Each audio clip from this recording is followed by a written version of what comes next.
예수께서 성전에서 가르치실새 대답하여 이르시되 어찌하여 서기관들이 그리스도를 다윗의 자손이라 하느냐.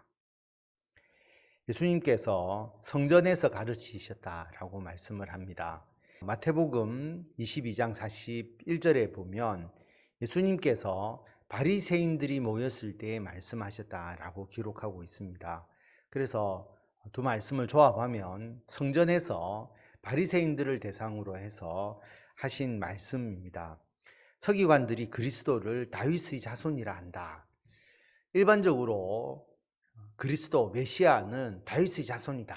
그래서 다윗의 자손이여라고 백성들이 외치기도 하고 그렇게 알려져 있고 그렇게 가르쳐 왔다라고 하는 것입니다. 거기에 대해서 예수님께서 다윗이 성령에 감동되어 친히 말하되 주께서 내 주께 이르시되 내가 내 원수를 내 발 아래에 둘 때까지 내 우편에 앉았으라 하셨도다 하였느니라. 다윗이 성령에 감동되어서 말하였다. 시편 110편 1절에 나와 있는 말씀이죠. 주께서 내 주께 이르시되, 여기서 앞에 주는 하나님을 말합니다. 여호와 하나님을 말하는 것이죠. 하나님께서 다윗을 말하는 것이고 내 주는 여기서의 주는 그리스도를 말하는 겁니다. 예수님을 말하는 것이죠. 하나님께서 나의 주이신 예수 그리스도께 이르기를, 내가, 하나님께서 말씀하신 거니까 여기서의 나는 하나님이 되죠. 하나님께서 예수 그리스도의 원수를 예수 그리스도의 발 아래에 둘 때까지 하나님의 우편에 앉았으라 라고 그렇게 말씀하셨다라고 하는 겁니다. 다윗이 내 주라고 표현을 했다라고 하는 것이죠. 그리스도를, 메시아를. 그리고 하나님께서 메시아 그리스도를 향해서 원수를, 사탄을 예수 그리스도의 발 아래에 둘 때까지, 사탄을 완전히 멸할 때까지 내 우편에 앉았으라. 예수 그리스도께서 하나님의 우편에 앉아 계심을 말하는 것이고, 이것은 우리가 지나온 역사를 통해서 보면 예수님께서 이 땅에 성육신하시고 십자가에서 돌아가셔서 우리를 대속하고 그리고 부활하셔서 승천하셔서 하나님의 우편에 앉아있는 그것을 말하는 겁니다. 그래서 예수님의 재림을 통해서 사탄을 예수님의 완전히 발 아래, 완전히 사탄을 멸하는 그 날까지를 의미하는 것이죠. 그래서 다윗이 시편을 썼는데 그게 개인의 생각이 아니라 성령에 감동되어서 그리스도를 주라고 칭하고 하나님께서 너의 원수를 내 발 아래에 둘 때까지 내 우편에 앉았으라 그렇게 말씀하셨다라고 하는 것입니다.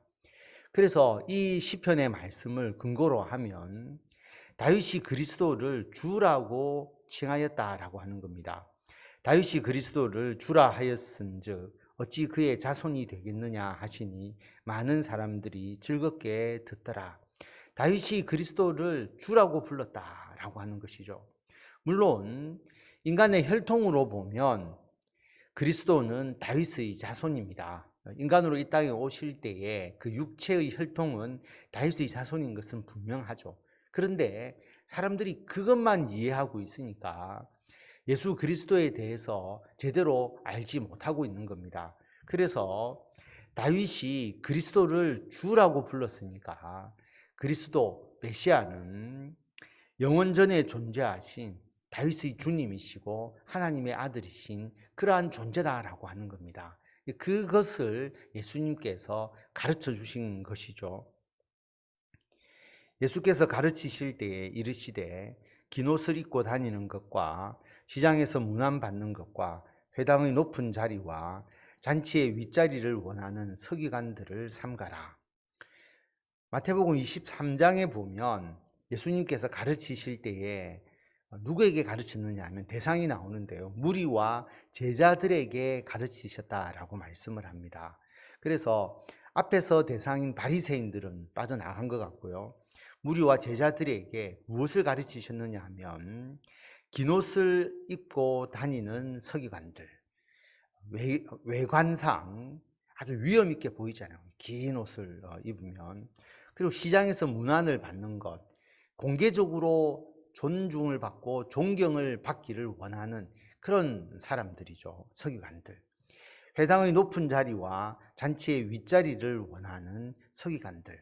이것은 교만 그리고 명예욕을 말하는 겁니다. 서기관이라고 하는 그 직분을 통해서 자신을 오히려 드러내고 높임을 받으려고 하고 자신을 과시하는 그런 서기관들을 삼가라라고 그렇게 말씀을 하십니다. 그들은 과부의 가산을 삼키며 외식으로 길게 기도하는 자니 그 받는 판결이 더욱 중하리라 하시니라. 하나님께서 주신 지위잖아요. 그런데 그것을 악용해서 과부의 가산을 삼킨다. 재물에 대해서 탐욕이 있음을 알 수가 있죠. 그래서 과부는 사회적으로 힘이 없는 약자니까 그들의 가산을 탈취하기가 굉장히 용이하니까 과부의 가산에 대해서 욕심을 부리고 탐욕을 부리고 그리고 외식으로 길게 기도한다는 것은 겉으로 경건한 척하는 겁니다. 그렇기 때문에 하나님께서 그들에 대해서 더욱더 중하게 판결하시고 심판하신다라고 하는 겁니다. 그래서 제자들에게 너희는 그렇게 해서는 안 된다라고 하는 것을 가르치십니다. 예수께서 헌금함을 대하여 앉으사 무리가 어떻게 헌금함에 돈 넣는가를 보실새 여러 부자는 많이 넣는데 한 가난한 과부는 와서 2렙돈 곧 한 고드란트를 넣는지라. 예수님께서 헌금함을 대하여 앉으셨다. 앞에서 성전에서 가르치셨다라는 것이 나와 있기 때문에 예수님께서 지금 있는 위치가 성전이니까 성전에서 헌금함을 대하여 앉으셔서 무리가 헌금함에 돈 넣는 것을 보십니다. 이 헌금함이 성전의 여인의 뜰에 약 담벼락으로 둘러서 한 13개가 있었다라고 그렇게 합니다. 그러면 거기서 헌금을 하는 것을 사람들이 지켜볼 수 있는 위치에 헌금함이 있는 것이죠. 그래서 예수님께서 그 헌금함에 돈을 넣는 것을 유심히 보셨습니다. 예수님도 헌금에 대해서 관심 있게 보셨음을 알 수가 있죠. 이게 중요한 의미를 가지기 때문입니다. 그런데 여러 부자는 많이 넣었다라고 하는 거죠. 많이 넣었다는 것은 일종의 과시욕도 있지 않겠습니까? 자기가 부자이기 때문에 헌금을 많이 한다는 것을 보이고자 하는 마음도 분명히 있었을 것입니다. 그런데 가난한 과부는 와서 2렙돈 곧 한 고드란트를 넣었다라고 하는 것입니다. 렙돈은 헬라 동전이고요. 고드란트는 로마의 동전입니다. 그래서 둘을 비교해 놓았는데 2렙돈, 한 렙돈은 데나리온의 128분의 1입니다. 데나리온이 하루의 품삯이잖아요. 그래서 하루에 일당이 5만 원이라고 치면 한 렙돈은 400원 정도 되고요. 2렙돈은 800원 정도 됩니다. 요즘으로 말하면 우리가 돈 1,000원 정도 헌금했다라고 보시면 되겠죠. 그래서 2렙돈 한 고드란트를 넣었다라고 하는 거죠. 하루 일당이 10만 원이라면 2렙돈은 한 1,600원 정도 됩니다. 그 정도의 돈이라고 하는 거죠. 예수께서 제자들을 불러다가 이르시되 내가 진실로 너희에게 이르노니 이 가난한 과부는 헌금함에 넣는 모든 사람보다 많이 넣었도다. 그런데 예수님께서는 이 가난한 과부가 넣은 헌금, 요즘으로 말하면 한 1,000원 정도 되는 이 돈을 가장 많이 넣었다라고 그렇게 말합니다. 왜냐하면 그들은 다 그 풍족한 중에서 넣었거니와 이 과부는 그 가난한 중에서 자기의 모든 소유 곧 생활비 전부를 넣었느니라 하시니라. 왜냐하면 풍족한 중에서 일부를 헌금하는 것과 이 과부는 가난한데 자기의 모든 소유 생활비 전부를 넣었다. 얼마나 가난한지 한 1,000원 정도 되는 돈, 하루 일당이 5만 원이라면 그 정도 되는 돈이 자신의 생활비 전부였다는 거죠. 그런데 그것을 온전히 하나님께 드렸기 때문에 하나님이 보시는 것은 어떤 표면적 액수를 보는 것이 아니다라고 하는 거죠.